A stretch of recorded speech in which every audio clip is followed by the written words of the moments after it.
আমরা দেশে একটা শান্তিপূর্ণ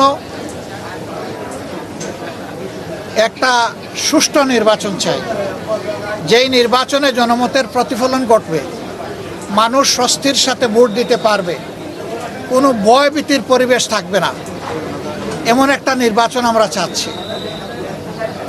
যুক্তির খাতিরে যদি ধরে নেওয়া হয় যে আমাদের দলের কেউ নির্বাচনী আচরণবিধি লঙ্ঘন করেছে, এর জন্য যথাযথ কর্তৃপক্ষ আছে, তারা কর্তৃপক্ষকে বলবেন, কর্তৃপক্ষ তাদের মতো করে উদ্যোগ নেবে এবং আমাদেরকে সেই ব্যাপারে সম্পৃক্ত করবে, আমাদের কাছে জানতে চাইবে।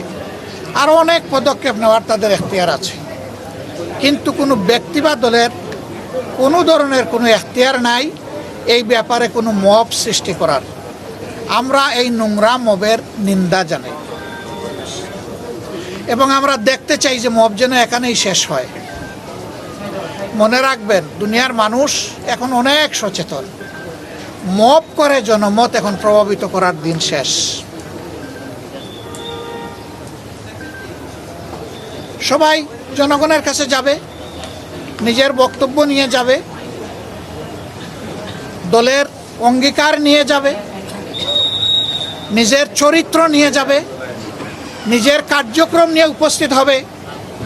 জনগণ অতীত বর্তমান বিবেচনা করে ভবিষ্যতে কার উপর আস্থা রাখবে সেই সিদ্ধান্ত নেবে।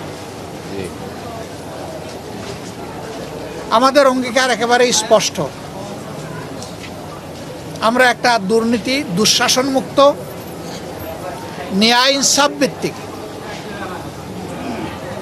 আমরা একটা সমাজ গড়তে চাই, যেই সমাজে ফ্যাসিজম আর ফিরে আসবে না। এর জন্য আমরা দুটো নির্বাচন একসাথে অংশগ্রহণ করব, একটি জাতীয় সংসদ নির্বাচন আর একটি হচ্ছে রেফারেন্ডাম। আজকে আমি নির্বাচনের ব্যাপারে কিছু বলবো না, এটা আচরণবিধির লঙ্ঘন হবে, ওটা কালকে থেকে বলা শুরু করব ইনশাল্লাহ। কিন্তু শুধু এই আসনে না, 300 আসনে যারা নির্বাচনে অংশগ্রহণ করছেন তাদের সকলের প্রতি আমাদের অনুরোধ, প্লিজ জনগণের প্রতি আস্থা রাখুন,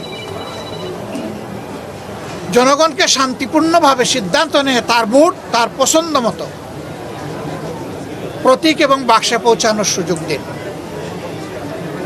এর মাধ্যমে যেই নির্বাচিত হয়ে আসবে, সকল রাজনৈতিক দলের দায়িত্ব হবে তাকে সহযোগিতা করা,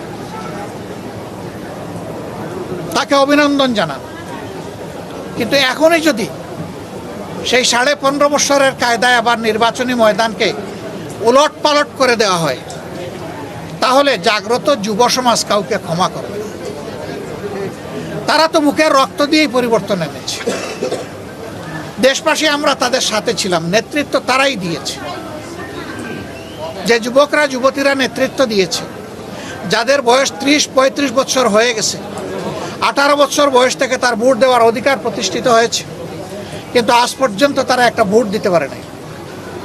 একজন নাগরিকের সবচেয়ে বড় অধিকার হলো তার ভোটের অধিকার, সেই অধিকারই কেড়ে নেওয়া হয়েছিল। একই কায়দায় এখন যদি কেউ আবার আমার ভোট আমি দিব, তোমারটাও আমি দিব, এই স্লোগান দিয়ে যদি কেউ ভোটের ময়দানে নামেন, এই যুব সমাজ তাদেরকে ভোটের মাধ্যমে, ব্যালটের মাধ্যমে সমুচিত জবাব দেবে। আমরা সবাইকে অনুরোধ করব, আসুন শান্তিপূর্ণ অবস্থানে থেকে পরস্পরের প্রতি শ্রদ্ধাশীল হয়ে আমরা একটা সুষ্ঠু নির্বাচনে সহযোগিতা করি। বাংলাদেশ জামাত ইসলামী অঙ্গীকারবদ্ধ